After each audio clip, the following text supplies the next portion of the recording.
name is William Brown. I'm 29 years old, and until recently I worked overnight security at a storage facility outside Cedar Rapids, Iowa.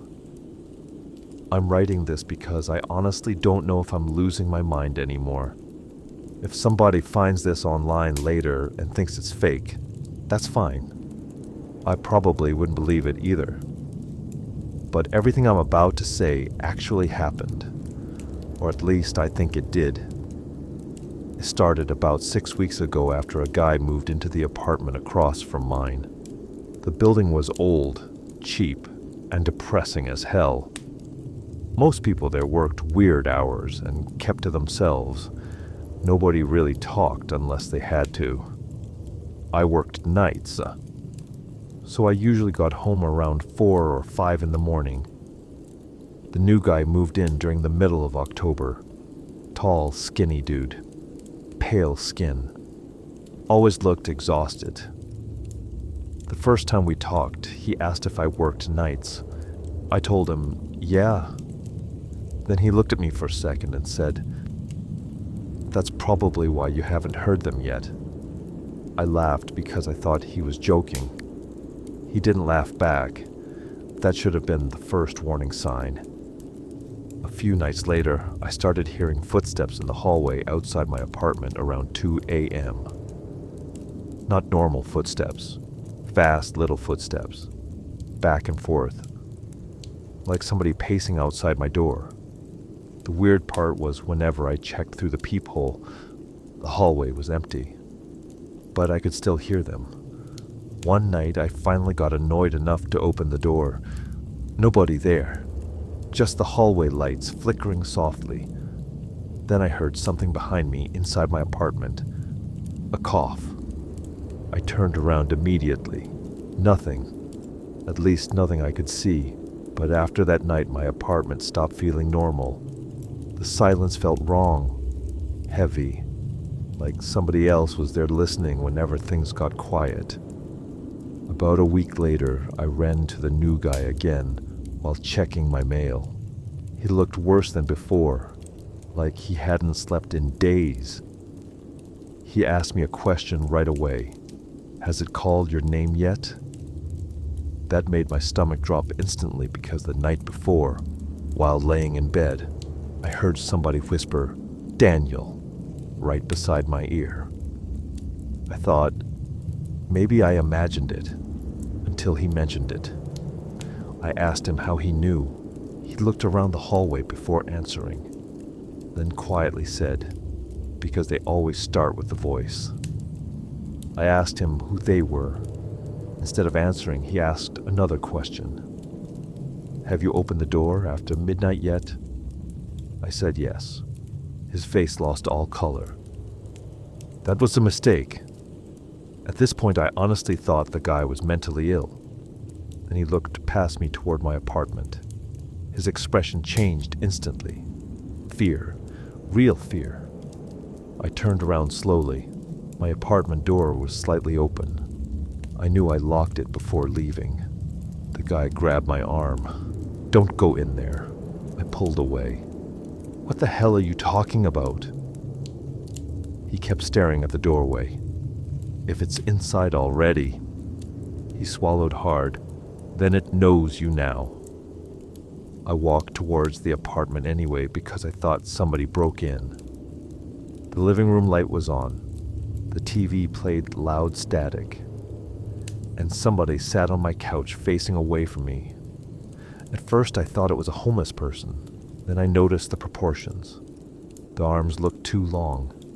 The neck bent wrong. Its head tilted too far sideways. I grabbed a baseball bat and stepped closer. Then it spoke, in my voice. "Daniel." I stopped moving instantly. The voice sounded almost perfect. Almost, but underneath it sounded wet, like two people speaking together. The thing never turned around. It just sat there. Then quietly it said, "You left me alone." I backed toward the front door slowly. The thing twitched. Bones cracked softly inside its body. Then the TV static stopped. Complete silence filled the apartment. And in that silence, I heard breathing behind me, right outside the apartment door. I turned quickly. Nobody there. But when I looked back, the couch was empty. I ran. The guy from across the hall was already backing toward the stairs. Then something slammed against my apartment door from inside, hard enough to shake the walls. The hallway lights went out immediately after, and from inside my apartment, something started laughing, not loudly, quietly, like it knew I was listening. That was the night Trevor finally told me what was happening. Apparently, strange things had been happening in the building for years. People hearing voices, seeing somebody standing in the hallway at night, neighbors disappearing. At first, I thought he was insane. Then he told me about apartment 304, an apartment that technically didn't exist anymore. According to Trevor, years ago, a woman killed herself there after claiming something inside the walls was talking to her every night. After she died, multiple tenants moved into the apartment. None stayed longer than a few months. One guy disappeared completely. Another stabbed himself after calling 911, saying somebody with his face was standing inside his bathroom. Eventually, management closed the apartment permanently. But according to Trevor, sometimes the door still appeared at night. That sounded completely ridiculous to me, until I saw it myself. 2 nights later, I came home around 4:40 in the morning. The hallway lights were flickering again, and at the very end of the hallway, there was a door. Black. Old. Rotting wood. Apartment 304. I stared at it for a long time because I knew for a fact that door wasn't supposed to be there. The hallway only had 8 apartments, not 9. The air suddenly felt freezing cold. Then I heard whispering, coming from behind the door. Multiple voices, soft, overlapping. I should have walked away. Instead, I stepped closer, and the whispers stopped immediately. Silence. Then somebody knocked from the other side. 3 slow knocks. I backed away instantly. Then a woman's voice whispered through the door. "Daniel!" Every hair on my body stood up. The voice sounded exactly like my mother. My mom died 3 years ago. I ran straight back to my apartment and locked every door. That night, I barely slept. Around 2 a.m., I woke up because somebody was knocking softly on my bedroom wall. Tap, tap, tap. I checked the time on my phone. 2:13 a.m. The knocking continued, then slowly, a voice whispered from inside the wall, "Let me out!" I froze completely. The voice sounded like Trevor. I grabbed my phone and called him immediately. No answer. The knocking inside the wall became harder, then desperate. "Daniel!" Bang. "Please!" Bang. Then suddenly screaming erupted from the hallway outside. I rushed to the peephole. Trevor was standing in the hallway, covered in blood, crying. Something behind him moved in the darkness. Tall. Wrong. Human-shaped, but too thin. Trevor kept pounding on doors, screaming for help. Nobody opened them. The thing behind him walked slowly, almost casually. Then Trevor looked directly toward my door and screamed, "Don't let it copy you!" The hallway lights shut off instantly. Trevor disappeared into darkness. Then came the sound that still wakes me up at night. Bones breaking, followed by Trevor screaming. Then silence. Complete silence. I called 911. Police arrived maybe 15 minutes later. They searched the building. Trevor was gone. No blood. No body. Nothing. The cops acted like I was crazy. One of them even told me maybe I had a nightmare from working too many overnight shifts. I almost believed that explanation. Until the next morning, because Trevor's apartment was empty. Completely empty. No furniture, no clothes, nothing. And according to the landlord, nobody had lived there for over 2 years. That's when I started panicking for real. I showed the landlord texts between me and Trevor, phone calls, everything. He stared at me like I was insane, then quietly said, "There's never been anybody in that apartment."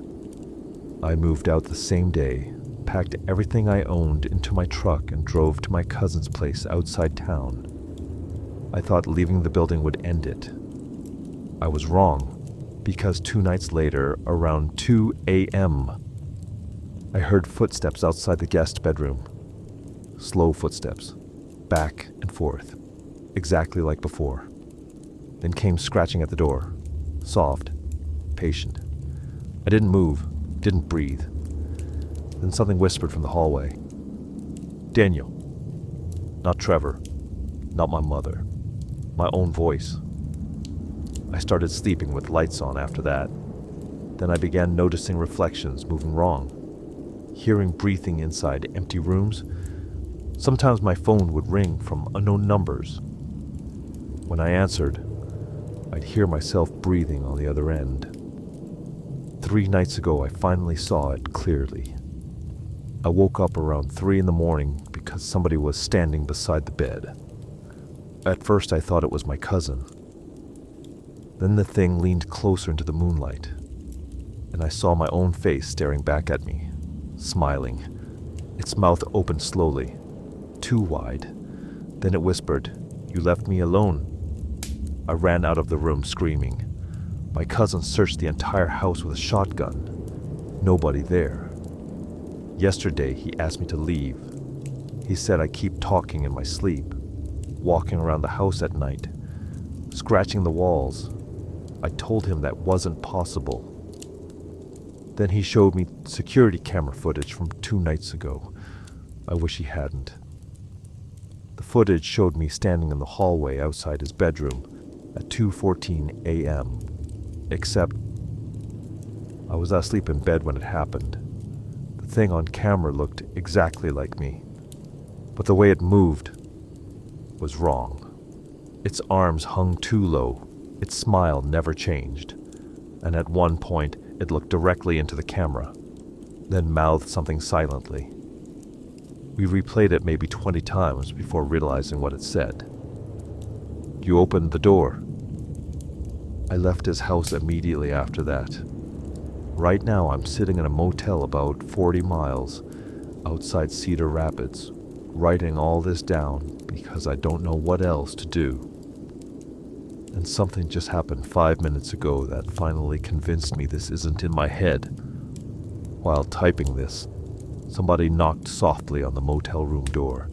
3 slow knocks, exactly like before. I looked through the peephole and saw myself standing outside, smiling. I think it knows I can see it.